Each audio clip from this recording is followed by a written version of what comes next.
Hello, welcome back to the Brendan O'Neill Show with me, Brendan O'Neill, and my special guest this week, Frank Furedi. Frank, welcome to the show. Pleasure to talk to you. So, Frank, let's talk about your new book, The War Against the Past, Why the West Must Fight for Its History.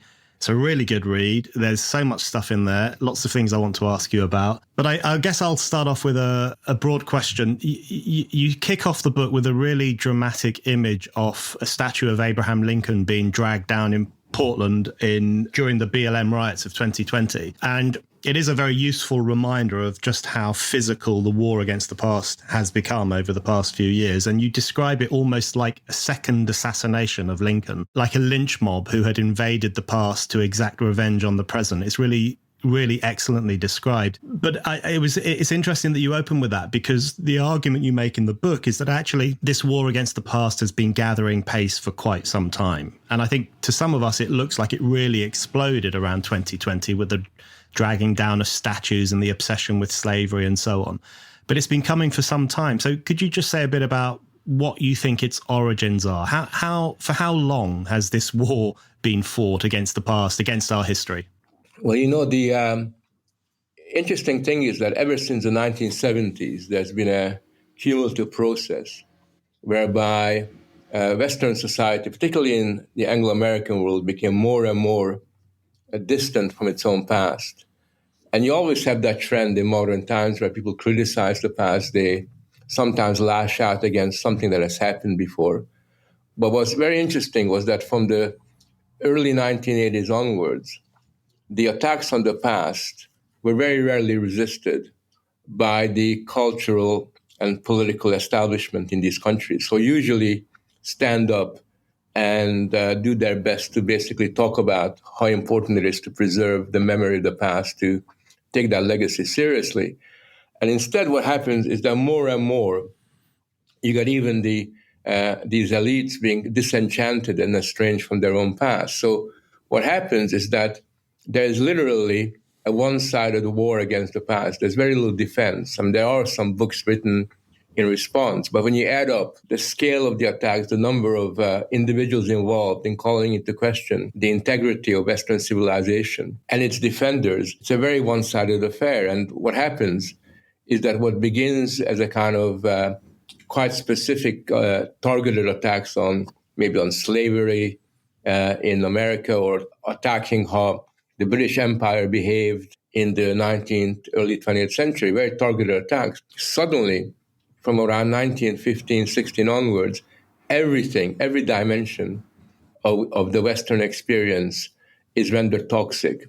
And it's almost as if what they're trying to do is to contaminate that legacy of the past, to throw a quarantine around it, to suggest that there is no redeeming feature, that this is a story of shame. And that obviously kicks in 2020.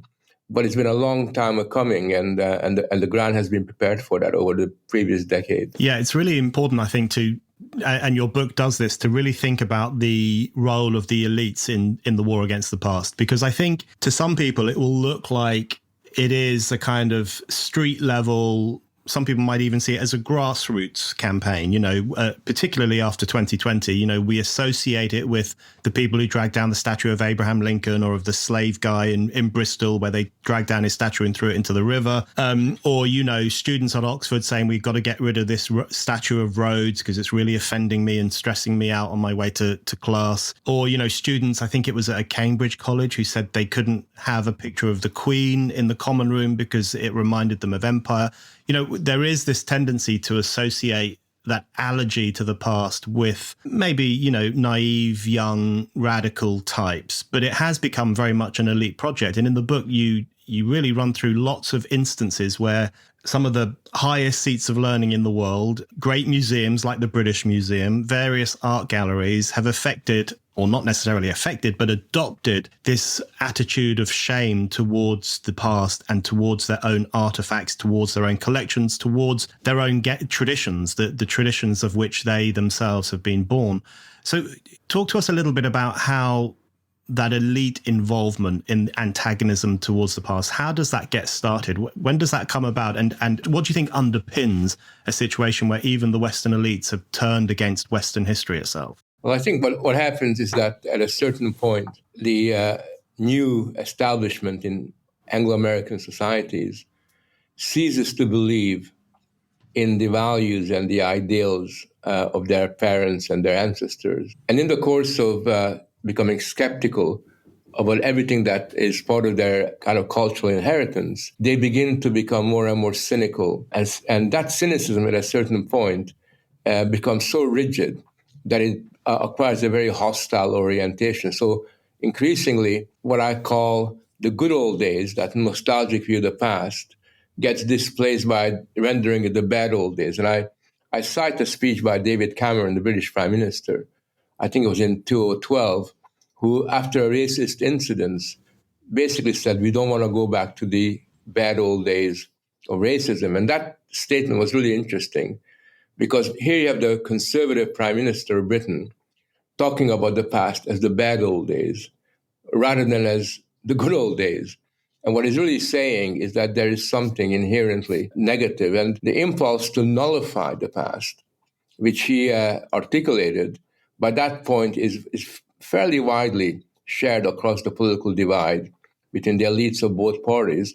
And of course, it's totally institutionalized within universities and even schools and other cultural institutions. So what you have is a kind of a gradual process where that sentiment becomes common sense, and it's taken for granted that when you begin to represent the past, it's very rare that you're going to do it within a positive frame. Yeah, I did want to ask you about the momentum behind the war against the past before we get into the kind of meat of it and what it represents, because you start the book by saying there was no formal declaration of war, no gunshots rang out, it didn't even make the local news, but nonetheless, a war against the past has obviously started and is obviously in full flow. And you talk about how the culprits in this war, the protagonists in this war, they're hard to pin down. It's not exactly a conscious element. You make the point this is not a conspiracy. It's not as if members of the elite got together and said, let's launch a war against the past. There was nothing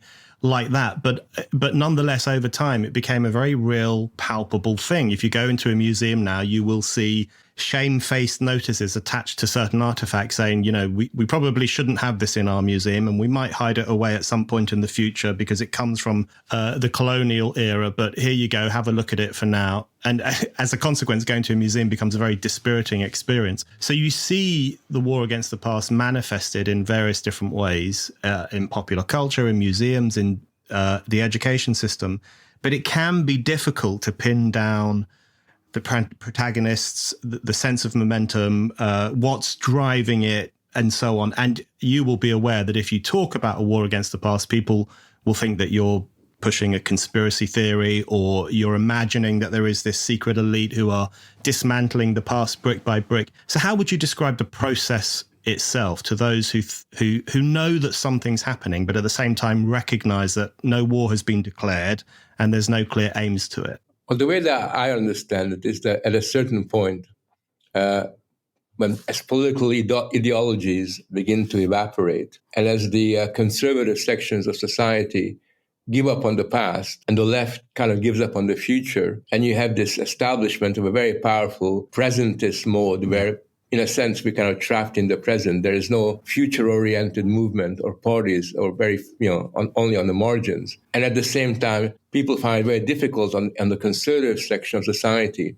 to genuinely uphold the past. What you then end up is a gradual breaking down in people's mind of the temporal distinction between the past and the present and the future. And when you have that, we kind of living in the ever-present, it becomes quite tempting to establish a degree of moral authority, to basically demonstrate what a great person you are by criticizing an icon from the past, like Churchill or Shakespeare, or alternatively by almost like fixing the problem of the past. So there's a kind of tendency increasingly of having these ritualistic, kind of caricatured attempts to almost like fix the problems of the past, which is much easier, at least imaginatively, than to practically fix the problems of the present, which is why you have a situation, I think you probably saw the other week, where the National Gallery in London decides that one of Constable's most famous painting needs a sign that basically explains that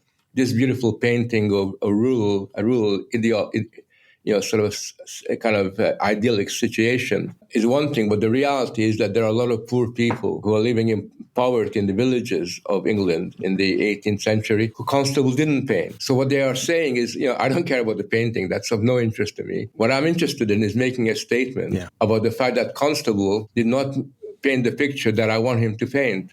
And they do that with everybody. Shakespeare's plays, the vocabulary is changed because people feel that Shakespeare's racist ideals need to be brought out. And Shakespeare's language was too subtle for that. So they're going to turn the language into a more racist kind of vocabulary. And in that way, they kind of rewrite Shakespeare, fix the problem with Shakespeare.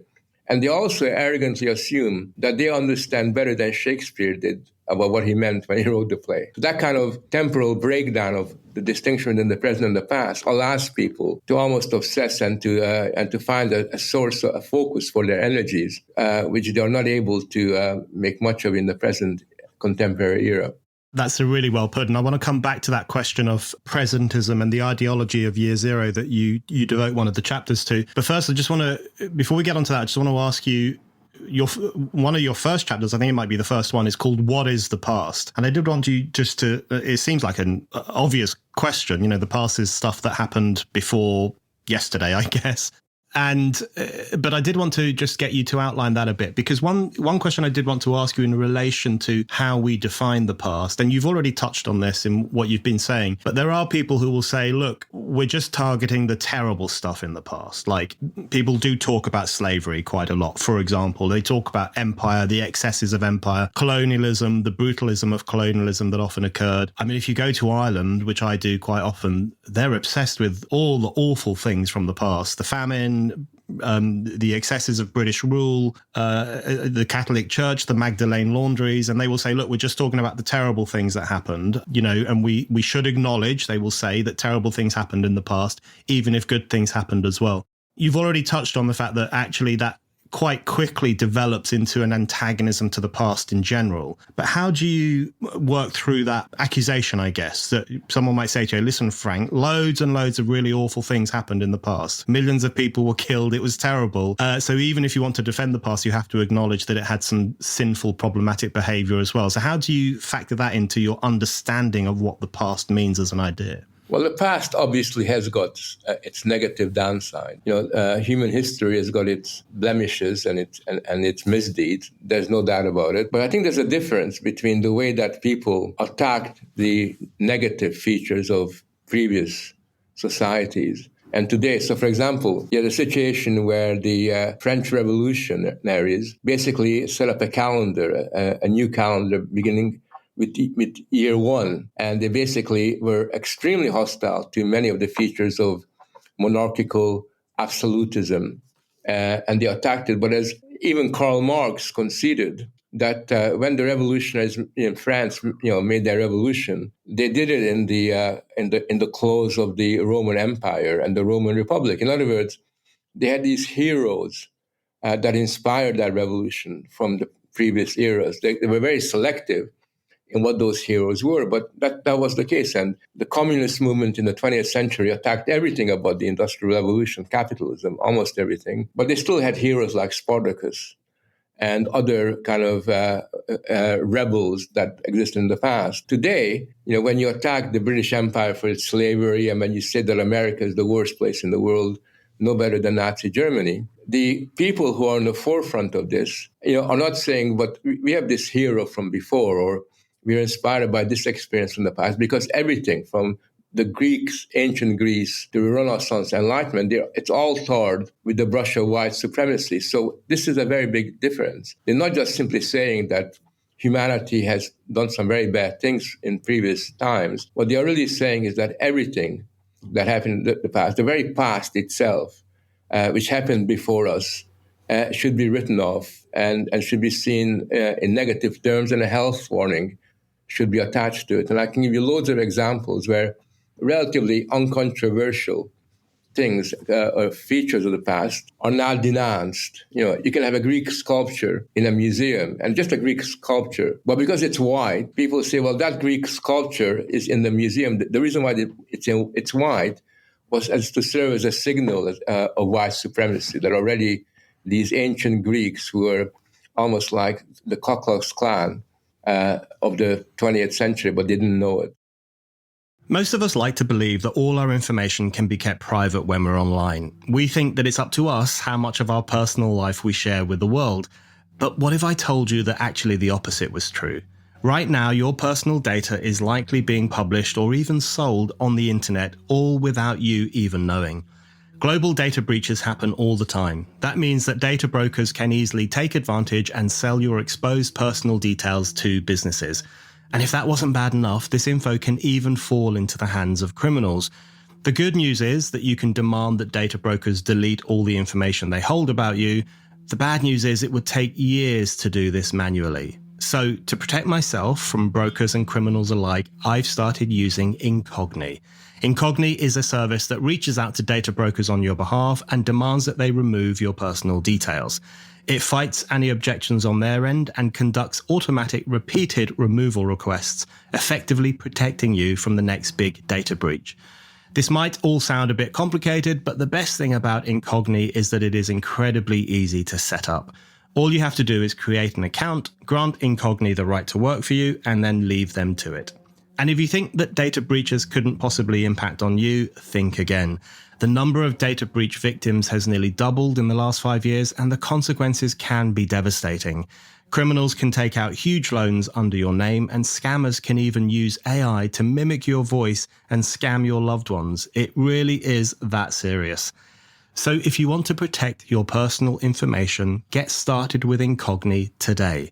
And you can get an exclusive 60% off an annual Incogni plan if you go to the following link: www.incogni.com/Brendan. That's www.incog-ni.com/Brendan. www.incog-ni.com/Brendan to get started with Incogni today. Okay, I want to ask you about the paradoxical relationship many of us have with the past these days. And you do discuss this in the book, because it does seem amongst younger activists in particular, there is simultaneously an antagonism towards the past and a hatred of the past and a fear of it, while at the same time a kind of rummaging through the past for an explanation for every problem that afflicts you in the present. So not only do they feel very alienated from the past and hostile to many of its gains and ideas, but they also constantly venture into the past to look for the reason why their life isn't working in the present. So, you know, if you look at the historical determinism that surrounds the idea of the discussions of slavery, for example, where you will have many young activists today who will say that Black people in the West right now, the reason their lives are a mess is because of the impact of slavery, the shadow of slavery, the financial problems associated with our societies as a consequence of slavery. So we have to give them reparations. We have to give them this kind of therapeutic fix to address the problems that they inherit from the past. So it's a kind of sometimes feels like a contradictory process where you have activists who go looking for an explanation for their lives in the past, while at the same time waging war against the past and feeling very hostile to it. How do you explain that seeming paradox? Well, it is a paradox because on the one hand, you want to break from the past. At the same time, you are continually colonizing the past, almost as if you're moving into the past to discover yourself. And I think the reason for that is many, but the most important reason is that you cannot have the kind of politicization of identity that we have today. You cannot have that identity obsession that we have in 21st century society without finding some kind of link with the past. So you have a situation where trans activists are essentially working as grievance archaeologists, and they're determined to find some precedent for their trans identity. And they will go back all the way to the Egyptian civilization. And you have this situation where a lot of trans activists who are discussing with archaeologists are saying it's entirely wrong that when you find a human remain in a pyramid in Egypt, to call that human remain a she or a he,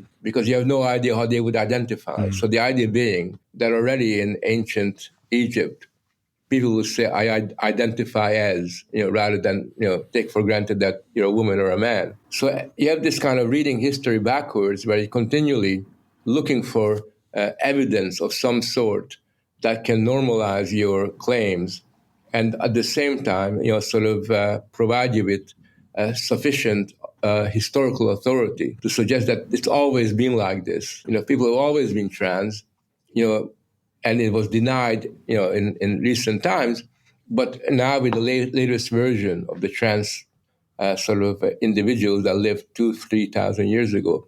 So it's a kind of obsessive way of flattering yourself by using history as a resource to give your identity some kind of moral content. That's well put. And yeah, and it does feel contradictory at times, but it makes sense. There's this kind of almost, they talk about cultural appropriation, but there's this historical appropriation where you kind of wear the garments of the past as a way of giving your identity in the present a bit more depth, I guess. And it seems like a pretty desperate state of affairs. I wanted to ask you more about the ideology of Year Zero, which you've touched on already, and the cult of presentism, and just looking at what that means. You have this really good phrase in the book where you talk about the eternalization of the present. And you've already mentioned how you have a situation where even Shakespeare can be improved upon or corrected by the Year Zero ideologues of 2024. And you constantly have a situation where old, dead white men are being corrected or having little notices attached to their statues to say how problematic they were. Hume, the Hume Tower in Edinburgh renamed because apparently he had racist views. Even Aristotle has been dragged before the kangaroo court of, the Year Zero ideologues and made to answer for his outdated views. I wanted to press you on what you think that represents, because there's such an extraordinary arrogance to it, that almost like we are morally perfect right now, so morally perfect that we have the right to go back in time and judge people by their failed values and the fact that they didn't think exactly like we do. So there is an extraordinary arrogance to it.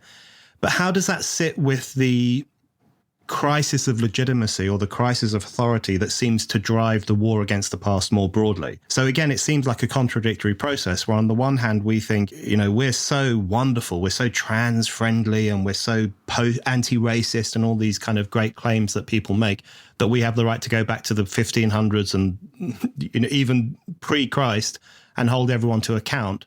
But at the same time, there is this kind of discomfort with Western civilization and this discomfort with Western history itself that makes people want to throw things at the past and insult the past as well. How do you explain that process? I think that's fairly simple. Basically, what's being said here is that I'm a better person than people that lived before. In other words, you're not just simply saying something that is obvious, that we know more than people who lived 2,000 years ago. And we certainly don't say that we're the beneficiaries of the experience of the last 2,000 years and we stand on the shoulders of giants. What you say instead is that I, an ordinary individual sitting in my digital bedroom, are a better person than a playwright or a philosopher or an icon of history that lived in the past.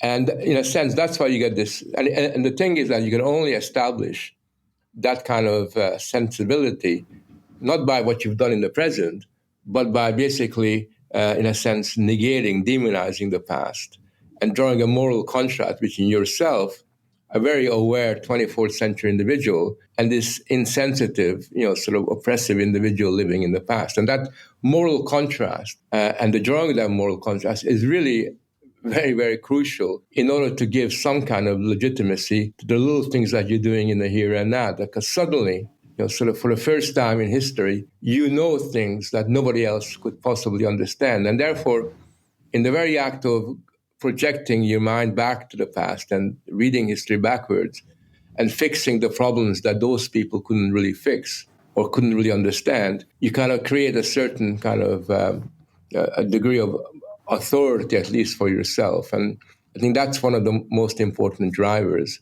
that's happening at the moment. And that kind of feeds this demand for the moral resources, which identity politics cannot draw on from the present. They got to find it from a source that's external to itself. I wanted to ask you about when the war against the past gets particularly irrational. I mean, the whole thing has an irrational feel to it at the best of times, but there are moments when it feels almost like a process of exorcism, exorcising some kind of demon from history or from the public space in the terms of statues and so on, in order to make one feel better, or in order to demonstrate the fact, as you say, that we are superior people. I am a superior individual.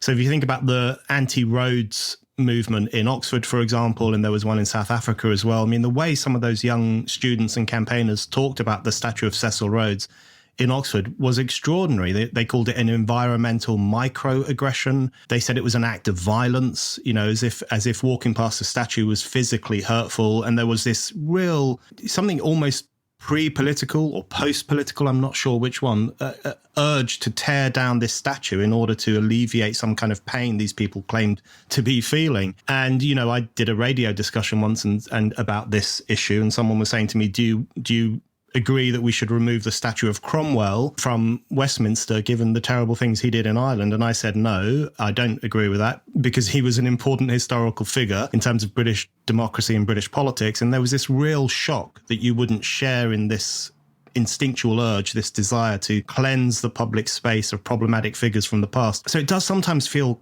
quite irrational, like there's this kind of bizarre lust to wipe away anything that feels wrong or demonic from the past. It sometimes feels like it really could cross the line almost into a Taliban territory, where you have the smashing of statues in order to satisfy an ideological requirement in the 21st century. Well, it is not unlike the Taliban experience. Obviously, it's expressed in a more moderate Western language. But you have to remember that for these people, when they criticize Hume or when they criticize Shakespeare or Rhodes, they aren't just criticizing somebody who's physically distant from them. They almost treat them as if they are alive and they are their contemporaries. And that's really where the irrational side enters into it, because it's one thing to have an intellectual conversation with Machiavelli and yet you debate his writings. It's quite another thing where you basically assume the role of a moral teacher, and you basically give these people a lesson. You basically sit down with Shakespeare and say, why did you write this? And, why did you say these things? And why, and you basically interrogate them as if they're sitting in front of you. That's really where the irrationality kind of begins to kick in. And once you've got this approach, once you eroded the temporal distinction between the present and the past, then your attitude towards the symbols of the past, every symbol of the past, becomes even more irrational. I mean, you talk about the irrationality of lashing out at a statue of Rhodes. That's nothing. That's very limited in comparison to what's going on in Wales at the moment, where you basically call buildings racist. And it's almost like you give these physical material objects a kind of life. You kind of bring them to life in a kind of biblical sense. And suddenly, you have a situation where buildings and rooms and material and things with entirely only material properties all of a sudden are brought into life in a way that is almost like fetishistic, really fetishistic. And that kind of irrationality, I think, goes way beyond the outlook of the Taliban or ISIS or any of these crazy movements that were in the business of smashing statues. Yeah. I want to ask you about what happens when we eternalize the present. What are the consequences of presentism?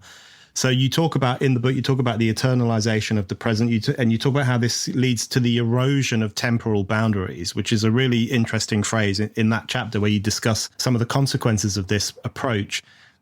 And it does often strike me that, and you've talked about this many times before, that we live in an era in which people feel alienated from the past or even hostile to the past and very fearful of the future. Who knows what the future holds with climate change and viruses and diseases and all the other apocalypses that are continually being predicted. So people don't look at the past as a source of real moral inspiration or political inspiration in the way that they might have done in the past. And at the same time, they don't dream about the future except to have nightmares about the end of the world and the death of 1 billion people as a consequence of modern industrial society. What happens when you only live in the present? in terms of not only physically, we all live in the present physically, but mentally, morally, intellectually. Presentism is a prison, isn't it, really, in terms of what it does to the individual and what it does to our sense of ourselves as civilized beings who are connected to the past and have a relationship with the future? Well, I mean, what you're describing is a trap. When you're trapped in the present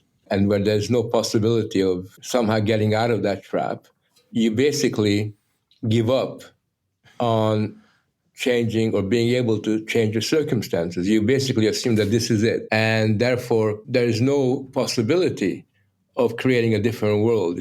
That's why I use the term the ever-present, where the present just gets expanded into the future and into the past. And that is why, first of all, you're in a situation where there are no future-oriented projects. I mean, political parties and movements very rarely talk about changing the world in any important sense. They very rarely, sort of have a political program that imaginatively demonstrates to people the kind of world we could be living in, the kind of steps that need to be taken. But at the same time as writing of the future and more or less resigning yourself to the world being what it is at the moment, what you also do is you become so cut off from the past that you haven't really got any kind of clear guidelines about how to interact and behave on a day-to-day basis. So if you lost the past and you haven't got a set of guidelines, taken for granted assumptions, then life becomes very confusing because you got to make up rules as you go along. There's nothing you can draw on. And that particularly has an impact on young people who are not able to sort of have any organic relationship to anything that has gone and preceded their own lives.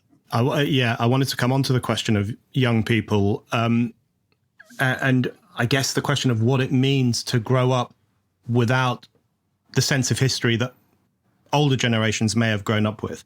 Although you say that the war against the past has been coming for some time, there are older generations who remember what it was like to be taught to respect the wisdom of their elders or to understand the history of their nation or of their community in order to give them a sense of connection, that they just, I guess as Kamala Harris might say, they didn't fall out of a coconut tree, that none of us did, and we're all connected to the past in some way or other.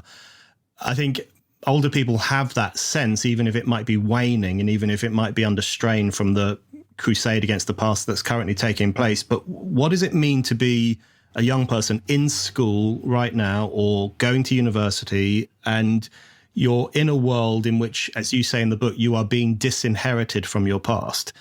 What impact is that likely to have on the future generation? I mean, how is that likely to play out in these kids' lives as they get older and as they feel disinherited from the past, fearful of the future? What kind of citizen is created through that process, do you think?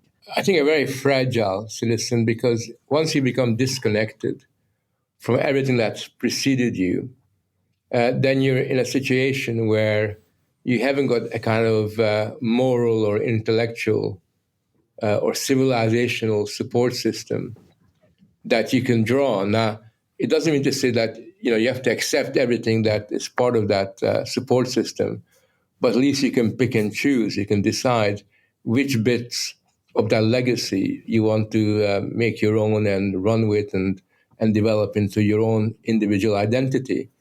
And one of the things that occurs is that when you haven't got that, then your very identity formation, where you begin to have a sense of yourself, know who you are, becomes essentially compromised. If you're not, if there's no transmission of the past and the experience of the past to the next generation, then invariably you create what is very evidently an identity crisis. Now, most of the time when young people have an identity crisis, they can easily overcome that because eventually by struggling with the older generations, by learning from the older generations, they somehow overcome that identity crisis. But when the older generation itself hasn't got a story to tell them and is itself insecure about its relation to the past, or even worse, has become very cynical about the past, then of course that identity crisis doesn't get resolved. There is no possibility for that. And I think that's the reason why we see in many, many parts of the Western world a growing tendency to misdiagnosis that identity crisis that young people suffer from as a mental health problem, and not understand that behind the mental health problem lies this loss of civilizational connection. I think that's the key. I think that's what creates the issue, rather than anything to do with the social media or anything contemporary. It's that fundamental breakdown of the transmission of the legacy of the past to generation, which has got a huge, incredibly big impact on undermining the young, the ways of life of the young people. On the transmission of the legacy of the past, it's a very powerful part of your book. You talk about it in some detail in all the chapters, I suppose. I wanted to ask you how you make the case for that today, because it was traditionally seen as a conservative project, but I don't mean conservative in a pejorative sense. I mean, education has long had a very conservative element to it in terms of it's about conserving the gains of history and communicating them to the new generation. Would you, I guess the question I'm going to ask you is, would you say that your resistance of the war against the past, would you describe it as a conservative project? Is this the situation you now find yourself in, where you feel you have to take a pretty conservative position in relation to this anarchic, sometimes quite tyrannical destruction of the gains of Western civilization, that we do actually need to take a conserving approach that holds up those great gains of the past and quite confidently passes them on to the next generation? How would you describe that project politically? Well, conserving the past, or conserving the legacy of the past, is really important. But historically, the pursuit of that endeavor was not simply confined to people who were politically conservative, because you could go to left-wing working class communities in many parts of Europe, where the older generations would tell stories about their fathers and grandfathers who went to work in the mill, who talked about the formation of trade unions, who talked about sort of the ways of their community, so that those young kids growing up had something very clear, a very clear picture that they could interact with, and there would be that organic connection with something that has been conserved. Now, what I'm really saying here is that when that project of conserving the past is now regarded as in a negative manner, then we have a problem. But yes, I do think that part of what we have to do is to reappropriate the past, to conserve what is really, really good about it, and to ensure that in some shape or form we provide the younger generations with a degree of, with a sense of historical continuity. And in the course of giving them that sense of historical continuity, then we can have a conversation about what it is that we want to continue with. And that's something that is an open question, but it's a creative question. And that's really how you can begin to build a much more robust defense of our valuable cultural resources that we mustn't lose in this war. The other area I wanted to touch on with you is the question of historical truth, I guess, or the question of what history. So we've talked a bit about the impact that presentism can have on our sense of selves, on our sense of our existence as civilized members of a civilization connected to the past and related to the future. But what impact does the war against the past have on historical memory, I guess, or historical truth, or our ability to understand the past? So it seems like we talk about the past all the time. It's everywhere you look. People are saying, look at this awful thing that happened in 500 years ago. Look at this terrible thinker from 2000 years ago. It's all around us, but our understanding of the past is declining all the time. So if you think about, for example, you mentioned earlier the way that trans activists will plunder the past, I guess we could refer to it, pillage the past in search of some justification for their identity in the present.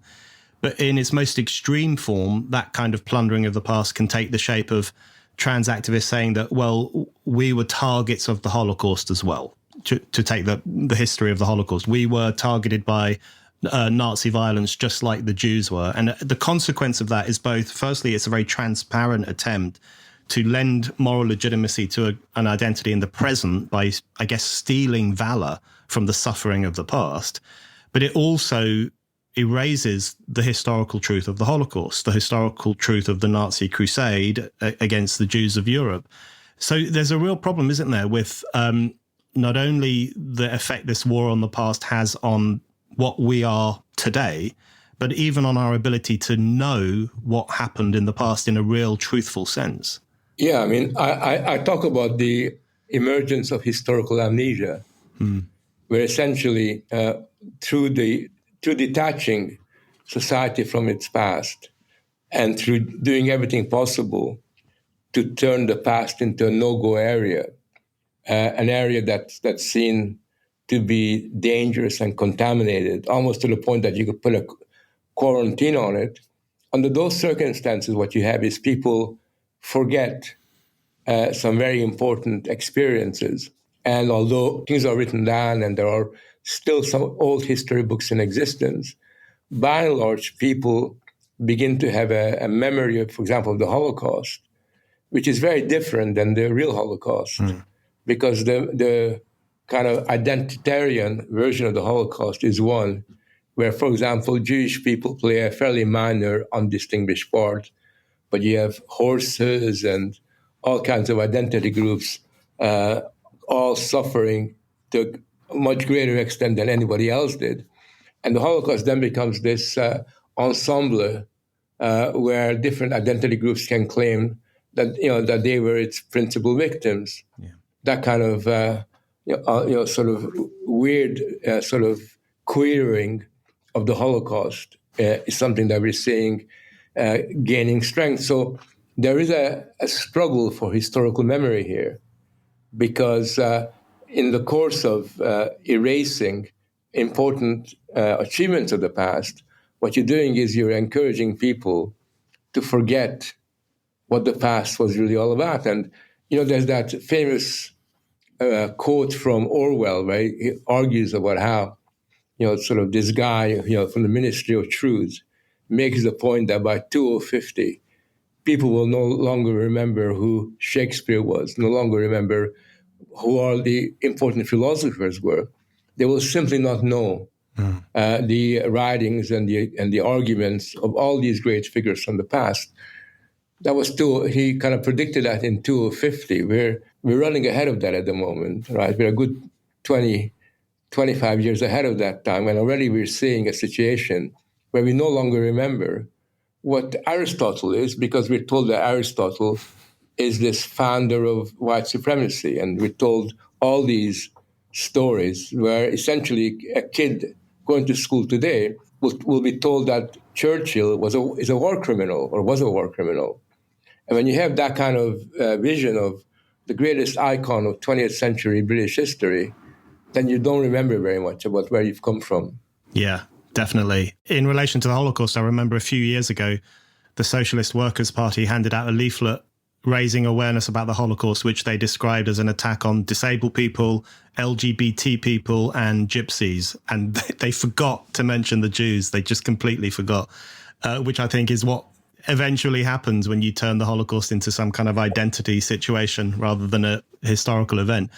I wanted to ask you about how you understand the role of decolonization in relation to all of this. And of course, I'm using decolonization in its modern usage to describe, I guess, the cleansing of certain texts and ideas and old white men from syllabuses and so on in schools and universities.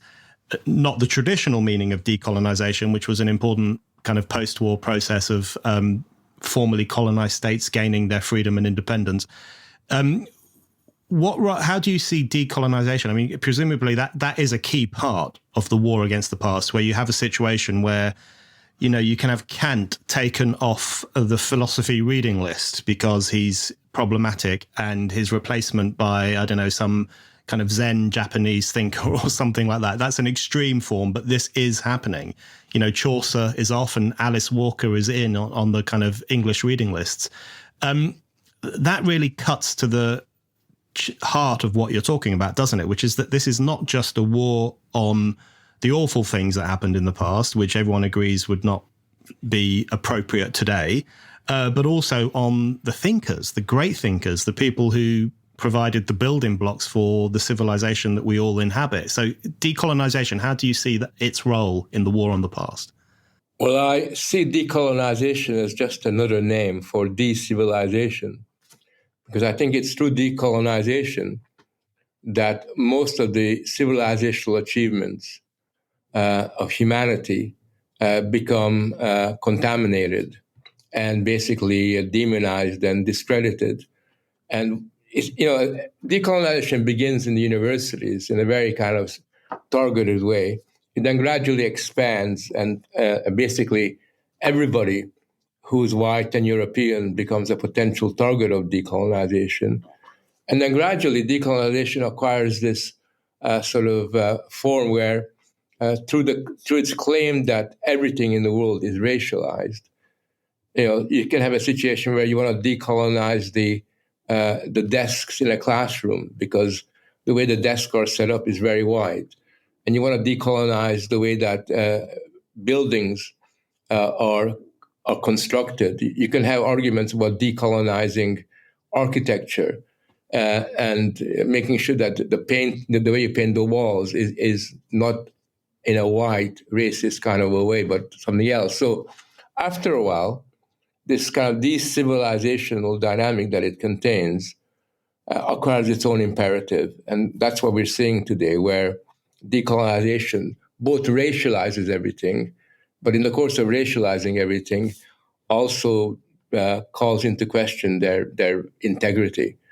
So it's one of the most, it's a medium through which a lot of this corrosive tendencies that we've been discussing spreads and gains momentum.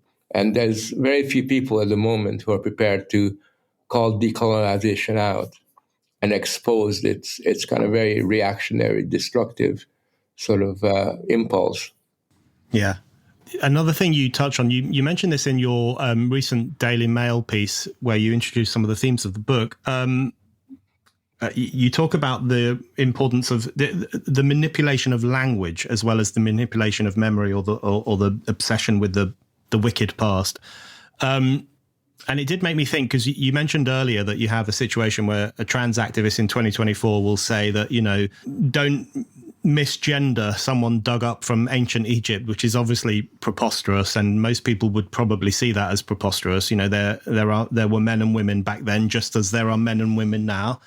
But there's also the more recent encroachments on, I guess you could call it historical memory or just social memory, community memory. So, for example, the unpopularity of using a word like mother. We're supposed to say birthing parent, or even breastfeeding has become a problematic term. You have to say chest feeding in certain NHS zones. They actually do use that new language. Husband and father are now problematic terms, wife and mother, all of these kind of terms, which were are the terms through which families and communities understand and identify themselves, have become problematized to a certain extent. You tell the funny story where you were visiting your ailing mother in hospital, and the hospital officials insisted that, no, you're her carer, not her son. And that kind of seemingly subtle, but actually quite profound shift in how we use language and understand our own roles in the world is very important. How do you see that manipulation of language feeding into the broader hostility to the past or the de-civilization process that you're talking about?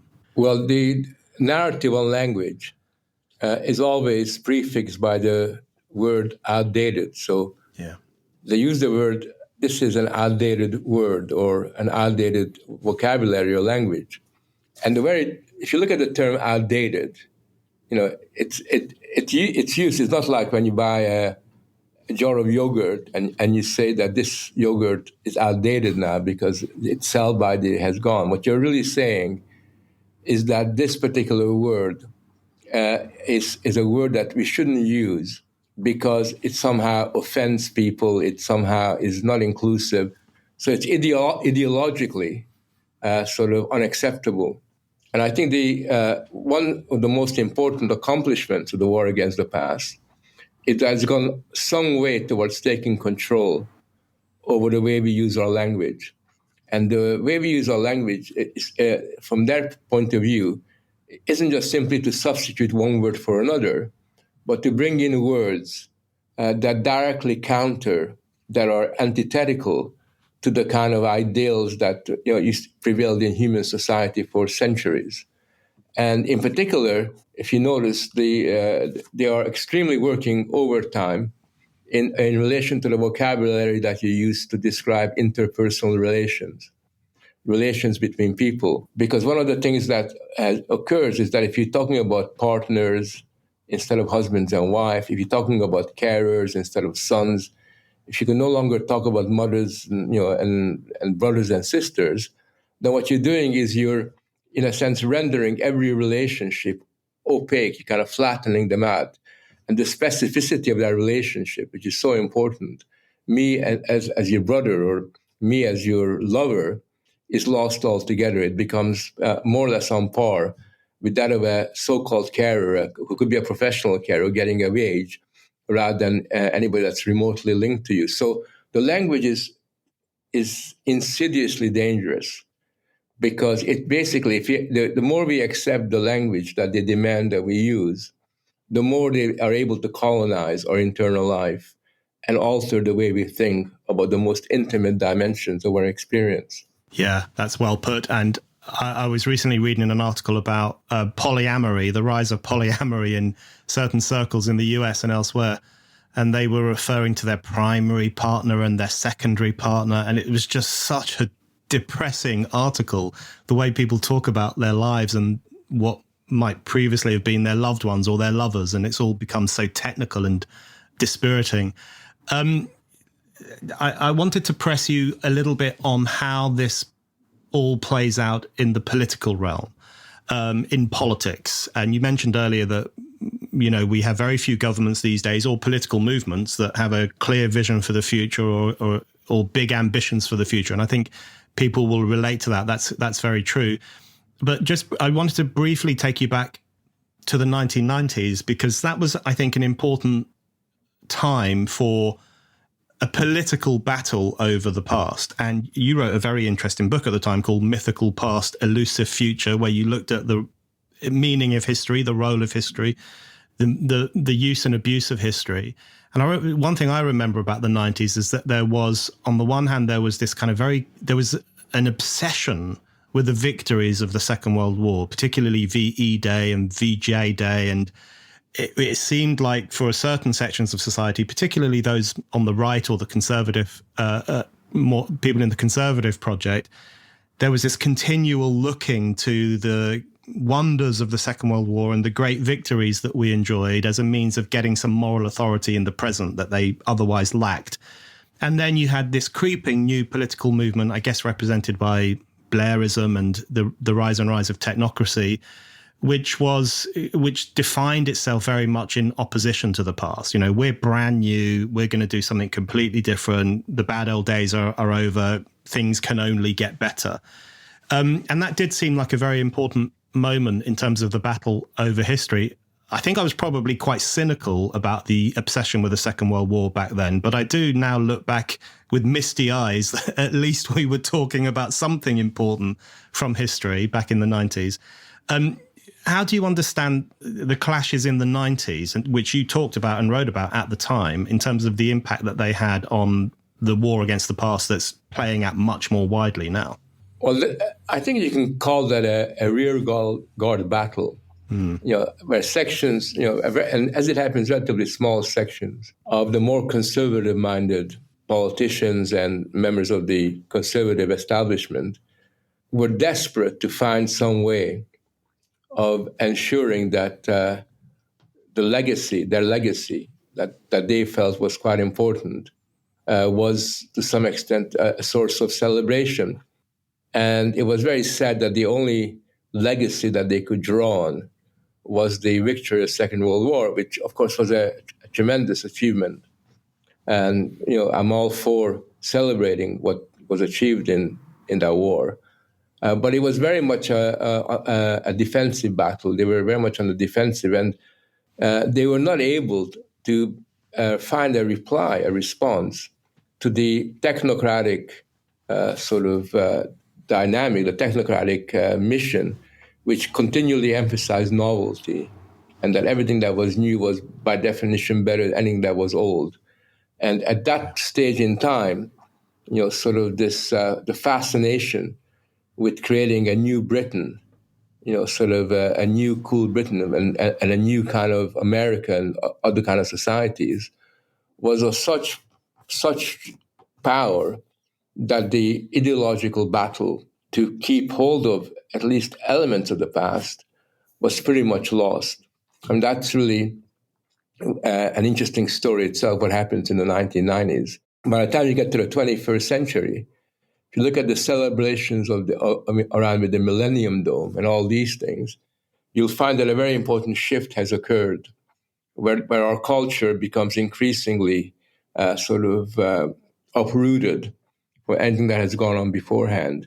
And it's at that particular moment in time that the past ceases to be an object of affection, an object of nostalgia, a focus of thinking the good old days that has gone on, but instead becomes this alien territory. Yeah, I remember that really well, and the cult of the new and the cult of youth and all these various weird things that were happening around the same time as the Blair Project was in the ascendancy, and the problematization of older people, older generation, older ways of thinking, older ways of speaking. Clampdowns on old blokes using the word darling and doll and sweetheart. All those, I think, were early signs of this kind of quite profound turn against history and against the past and against anything that felt old. All right, Frank, my last question for you is just on staying on politics for the last question, just how you see the war against the past playing out in relation to current government we have, the Starmer government, or just Western politics more broadly in the next few years. So, if you think about, like when Rishi Sunak left those D-Day celebrations early, lots of people said it was a blunder. I think it was actually more serious than that, and probably was indicative of a politician just being unaware of the importance of history, the importance of a ceremony to celebrate a very important historical event that defines our nation. That was quite, I think, an eye-opener as to how some of these presentist technocratic politicians tend to think. Now we have the Starmer government, which I must say, I just find this government really depressing. It's not even that they make me particularly angry. It's just that I find it such a depressing project. They don't seem to have not only any visions for the future, but any desire to think about British history or what Britain represents or what the values of the nation might be. It's just an incredibly technocratic, possibly authoritarian, and as we know from Keir Starmer's speech this week, visionless government. So I guess my final question for you is, what happens to politics when we are disinherited from the past? Because it seems to me that politics becomes almost impossible unless the community has a sense of where it comes from and where it might be going to. Yeah, I think under those circumstances, politics runs on empty, and it becomes entirely a technocratic, procedurally oriented enterprise where you make rules about everything, but you're not really giving people any substantial choices, and you certainly are not providing people with the ideals that can inspire them, and particularly the younger generation. So we're moving into a situation where politics gets flattened out to the point at which it ceases to have any kind of meaning. Elections become, very much a kind of a ritual, about getting votes rather than about a clash of opinions.